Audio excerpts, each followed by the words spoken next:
Okay, so we all know the story of Dr. Faust, right? The brilliant scholar who sells his soul for all the knowledge in the universe. It's this epic legend of ambition and, eternal damnation. But what if I told you that wasn't the end of the story? I mean, what happens after that? What about his books, his magic, the whole legacy he left behind? Most of us just assume the story's over when the devil comes knocking. But get this, there was actually a sequel. Yeah, no kidding. Just 6 years after the first Faust book totally blew everyone's minds across Europe, this new story comes out, and it picks up literally right where the other one ended, but this time with a brand new magician. And this new magician?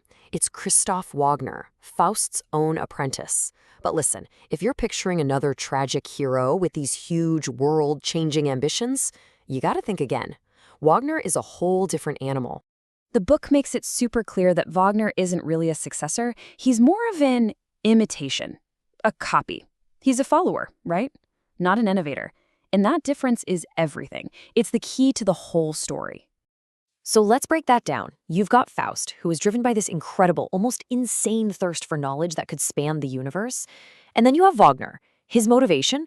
Well, it's way simpler. He just wants to be like his master. He's trying to copy the greatness he saw, but without really getting the deep philosophical stuff behind it all.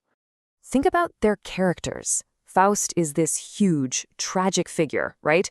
His ambition is scary, for sure, but there's also something amazing about it. Wagner, though, he's almost like a parody. He's like a B-list scholar trying to wear his master's clothes, and they're just way too big for him. And you can totally see this difference in how they use magic.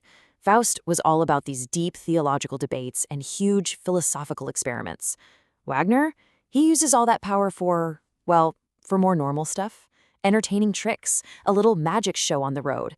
It's like he's using magic for party tricks instead of trying to unlock the secrets of the universe. He's going through the motions. He mimics the shape of what Faust did, he conjures a demon, he makes a pact, but the deep substance just isn't there. He's like a distorted reflection of the original. Okay, so how does this whole story play out? Well, the plot of the Wagner book is really interesting because it intentionally mirrors Faust's own journey. It's basically showing us that the road to hell, well, it can be traveled more than once. It really breaks down into three main parts. First up, Wagner gets his hands on Faust's forbidden books right after seeing his master's pretty horrific end. Now, you'd think that would scare him straight, right? Nope. He's inspired. So next, he goes and makes his own pact with a demon. And from there, he's off on his own adventures. And yeah, Wagner gets his very own demon as sidekick. But it's not the slick, cunning Mephistopheles. He gets a spirit named Orhan, who shows up in these kind of weird forms, like a monkey or a big bird. And just like his master, Wagner makes the deal. His soul in exchange for a few years of demonic help. So for the rest of the story, we're following Wagner and this bird-monkey demon Orhan as they travel all over the world, to the Orient and Africa, doing magic tricks and arguing with scholars. But here's the thing. These adventures aren't just for fun. They're actually a cover for the book's real purpose. Because when you peel back the adventure story, the Wagner book was really written as a massive warning to people back in the 16th century, and it dives into some pretty heavy ideas. And here's the biggest takeaway, the main theme. Evil doesn't just disappear when one person is gone. The story of Faust was about the fall of this one incredible guy. But this sequel, it makes the threat universal. By showing the whole cycle happen again with a more ordinary guy like Wagner, the book is basically screaming that this danger is out there for everyone.